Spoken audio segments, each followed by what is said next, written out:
O presidente do Tribunal Superior Eleitoral, o ministro Alexandre de Moraes, ironizou uma frase do deputado Eduardo Bolsonaro. Em 2018, a uma semana do segundo turno das eleições, o deputado falou sobre uma teórica possibilidade de ação do Exército caso o STF impedisse Jair Bolsonaro de tomar posse como presidente. Vamos para o confronto. Todos se recordam que bastava um cabo e um soldado para fechar o Supremo Tribunal Federal. O cabo, o soldado, o coronel estão todos presos, né? E o Supremo Tribunal Federal aberto e funcionando. Mas se disse que bastaria um cabo e um soldado. Como não foi um cabo e um soldado, foram milhares de pessoas que destruíram o prédio do Supremo Tribunal Federal. Se foi para o confronto. Eduardo Bolsonaro reagiu ao comentário de Alexandre de Moraes. Nas redes sociais, o deputado escreveu, abre aspas, "Você também está preso, Alexandre de Moraes, ou você sai às ruas tranquilo? Conte-nos como é a reação das pessoas quando você chega no Clube Pinheiros. Ou se você consegue jantar em Londres sem antes checar as redes sociais de nome por nome daqueles que se sentarão à mesa. Valeu a pena?" Fecha aspas aí para essa publicação do deputado Eduardo Bolsonaro. Fabi, vale lembrar que o ministro Alexandre de Moraes deu essa declaração aí que nós acompanhamos durante um seminário sobre inteligência artificial. A gente acompanhou aí essa troca de críticas aí entre o ministro Alexandre de Moraes e a resposta do deputado Eduardo Bolsonaro. Pois é, eu só acho que o Eduardo Bolsonaro colocou no passado o verbo e ainda no presente, né? Porque está ocorrendo, ainda nós estamos com esse problema flagrante.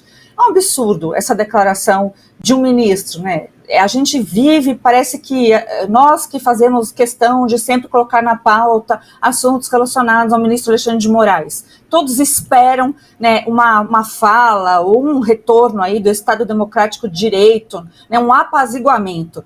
Quando eu vejo o que está em jogo e a verdade, né, que realmente é muito maior do que as narrativas, é isso aí, não existe, se alguém fez algum acordo foi só um dos lados, né, porque esse outro lado que deveria estar voltando para o quadrado, né, que é da justiça, está acelerando sem retorno. Então nós vemos aí, né, não é uma ironia, não é uma fala, isso é um ataque institucional, porque a gente precisa lembrar aqui que quando ele fala isso fora dos autos, não é no processo. Então a gente tem que tomar isso como uma fala de um ministro se utilizando de um evento que não tinha a ver com mérito para provocar, né, para provocar uma outra parte, porque ele se coloca como oposição política. Então é realmente assim uma ausência de coerência total. E eu fico, às vezes, impressionada como que conseguem esse mesmo ministro, né, a gente vai repercutir, é nossa pauta também, mas esse mesmo ministro se utilizar das palavras que, por um momento, você fala, nossa, palavras tão coerentes, por exemplo, no julgamento do Moro, e aí, né, repentinamente, ele lembra que ele precisa tomar coisa dessa forma beligerante, dessa forma que não tem a ver com o que nós esperávamos da justiça, o que nós esperávamos aí do Estado Democrático de Direito. Então fica cada dia mais claro que isso não vai retornar. E ao Eduardo Bolsonaro convém aqui um conselho jurídico. Foi para a briga política neste caso, saiba que quem é dono não é da caneta, é do Tolkien, é Alexandre de Moraes. Ele tem uma série de inquéritos abertos que até hoje a gente não sabe objeto, que não tem objeto definido. Então todo mundo que se coloca na linha de frente não está ganhando, né? Mas é bom comprar a briga, eu fico feliz, só que eu acho que o negócio tem que ser mais sério. Então, ao invés de a gente ver aqueles risinhos, que também a gente vai repercutir hoje, que tiveram do Pacheco com Moraes, né, numa outra reunião aí, o Pacheco tinha obrigação de pautar um dos milhares de pedidos, milhares não, né, mas uma centena pelo menos de pedidos de impeachment que está lá, né, na gaveta profunda de Rodrigo Pacheco. Bom, Ana, a Fabi tocou num ponto, né? O ministro Alexandre de Moraes relacionou a fala de Eduardo Bolsonaro lá de 2018 com 8 de janeiro num evento, era um seminário para discutir inteligência artificial. E aí ele botou tudo num bolo só. Uma salada. Virou uma salada, exatamente. É porque eles não se atentam nem para a Constituição, para as páginas da Constituição, eles vão se atentar para o assunto de seminários, né? Eles que viajam aí para fora do Brasil exatamente para falar de assuntos políticos do Brasil. Eles deveriam simplesmente abrir a Constituição, olhar o que está ali, dizer sim ou não, isso aqui está de acordo com a Constituição, isso aqui não, e não continuar, né? Já passaram vergonha demais agora aqui fora também. A deputada da Flórida, por exemplo, a Salazar, ela quer caçar o visto do Alexandre de Moraes para entrar nos Estados Unidos. Então, já é um nome que extrapolou as nossas fronteiras, de que parece que não está nas suas faculdades mentais corretas, né? Principalmente para conduzir uma caneta de um ministro de uma corte tão importante como qualquer Suprema Corte, né? Decente, de democracias que não são relativas. Ele parece que ele abandonou, de fato, o posto sério necessário para qualquer, repito, democracia que não é relativa, de um ministro de uma Suprema Corte. Então, Paula, o problema disso tudo é o que a Fabi disse, né? Pedidos de impeachment que são engavetados pelo Rodrigo Pacheco, e Rodrigo Pacheco também dá de ombros para a nossa Constituição, mas aí eu vou ser a repetitiva, o disco arranhado de dizer que dentro da gaveta do outro presidente, o Arthur Lira, presidente da Câmara, está também o projeto de lei que acaba com o famigerado foro por prerrogativa de função, porque há uma chance, não é certo, Paula, mas há uma chance de, se nossos parlamentares não tivessem, né, como uma nuvem negra carregada de chuva em cima da cabeça deles, ou uma corda no pescoço, né, por exemplo, de joelhos ali ao foro por prerrogativa de função, reféns do Supremo Tribunal Federal, pode ser que eles agiriam com maior liberdade para trazer para o plenário do Senado um processo de impeachment de um ministro que, às vezes, abre inquéritos e investigações contra parlamentares exatamente por puro capricho. Puro capricho, pura perseguição política. Nós temos visto isso. Então, é preciso fazer essa pressão também no Arthur Lira. Um projeto que já passou no Senado e está lá no fundinho da gaveta do Arthur Lira na Câmara para ser apreciado, enquanto outros que visam a mordaça em todos nós, mais mordaça, porque os parlamentares já são amordaçados no Congresso por causa do foro por prerrogativa de função, agora eles vão tentar amordaçar o povo. Então é necessário esse debate.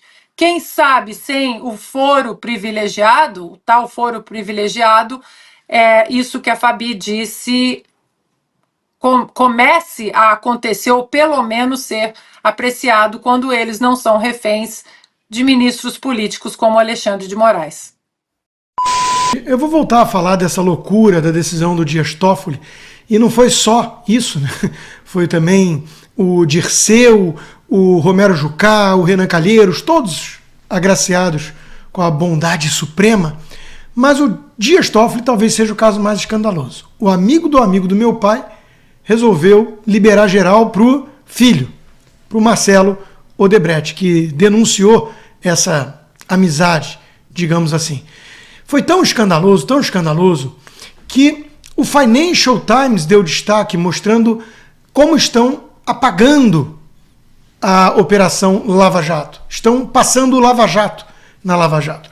Quando o Toffoli disse que era o editor do país, na missão nobre que ele enxergava para o STF, a gente entende melhor o que ele queria dizer com isso. Ele precisa editar tudo que aconteceu no Brasil para apagar o passado e reescrevê-lo. Daqui a pouco, claro, a Odebrecht vai apagar aquela nota de pedido de desculpas, reconhecendo os crimes, dizendo que aquilo nunca aconteceu.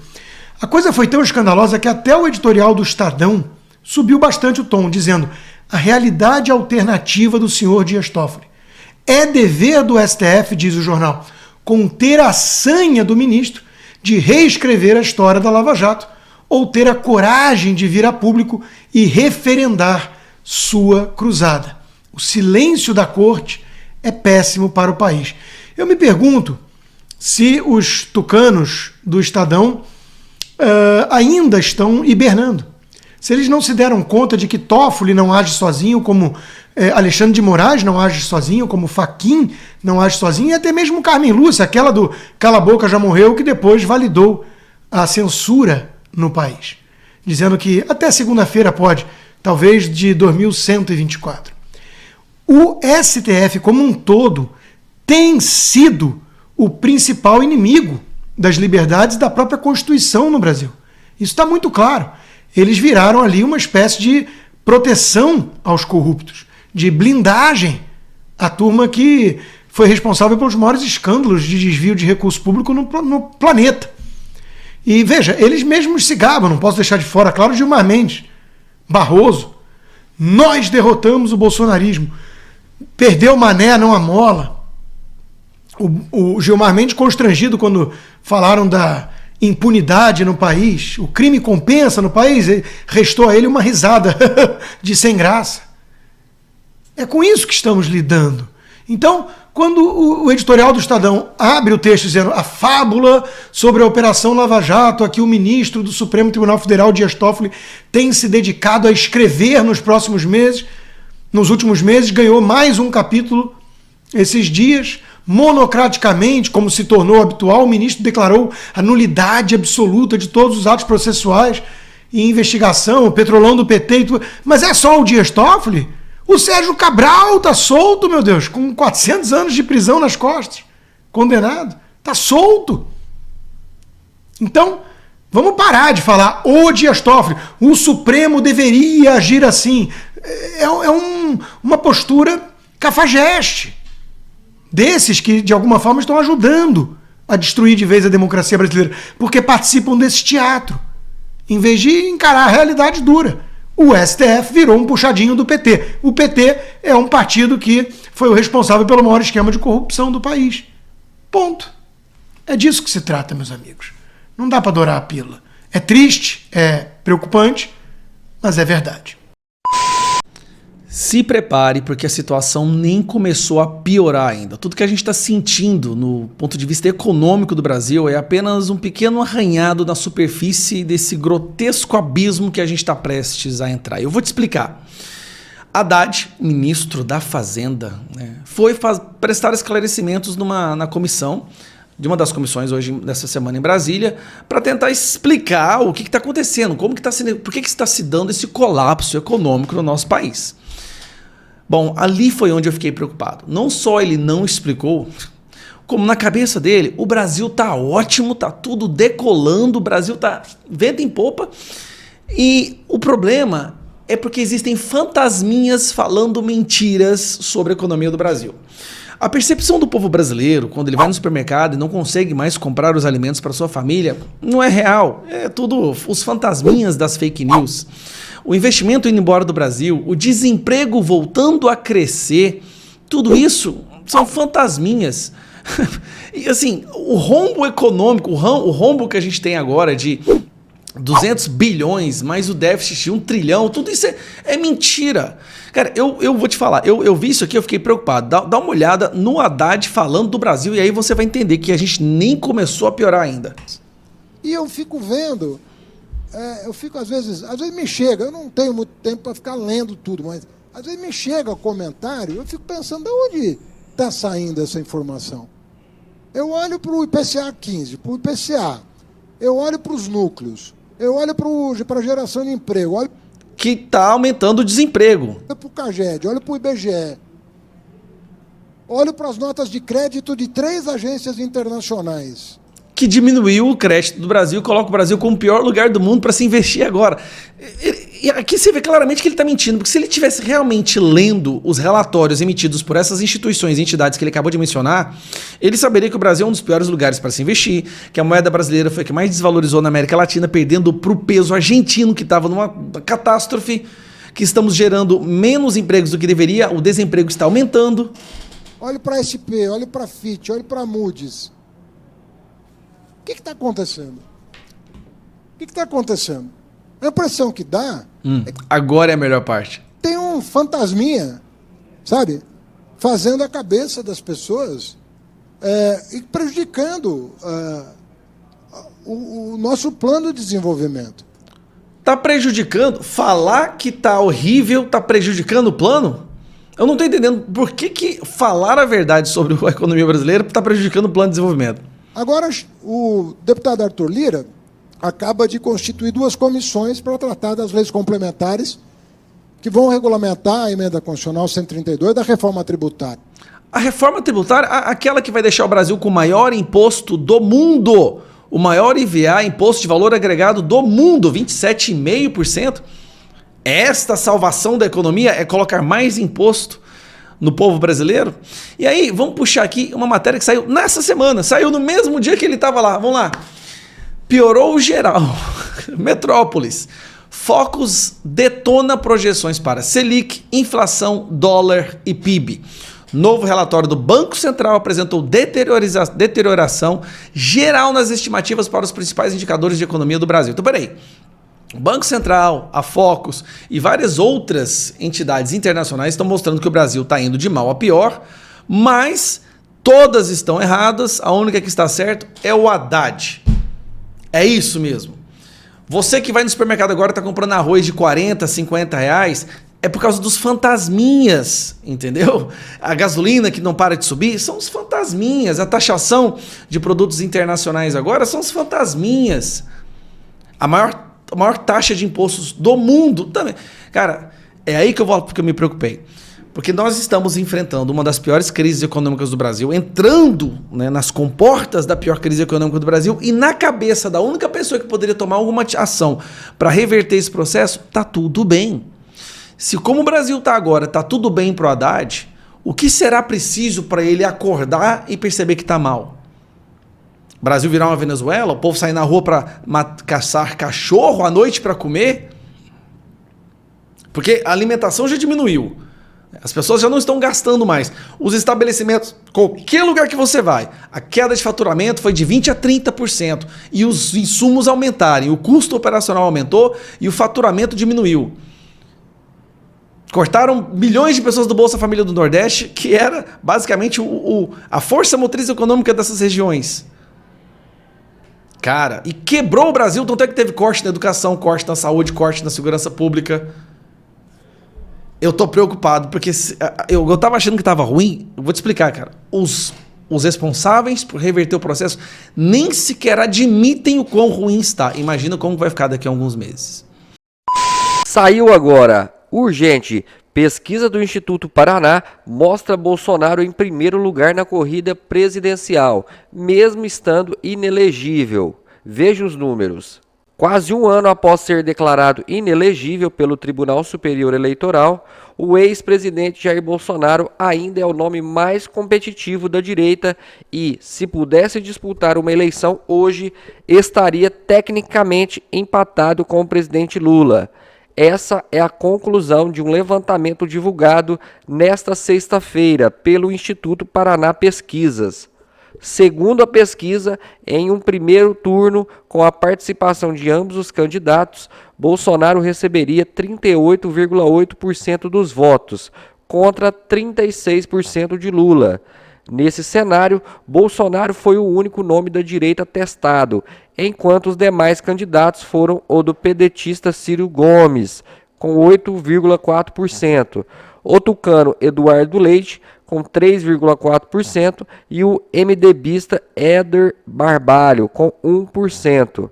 Em uma simulação de segundo turno entre Bolsonaro e Lula, o ex-presidente ficaria com 42% dos votos, enquanto o petista teria 41,7%. Considerando a margem de erro de 2,2 pontos percentuais para mais ou para menos, os dois cenários configuram um empate técnico. Nesse embate, 11,3% dos eleitores afirmaram que votariam em branco, nulo ou nenhum, enquanto 5% não souberam ou não responderam. O levantamento também indica que Bolsonaro vem aumentando sua citação espontânea pelo eleitorado, passando de 12,3% em agosto do ano passado para 16,1% agora.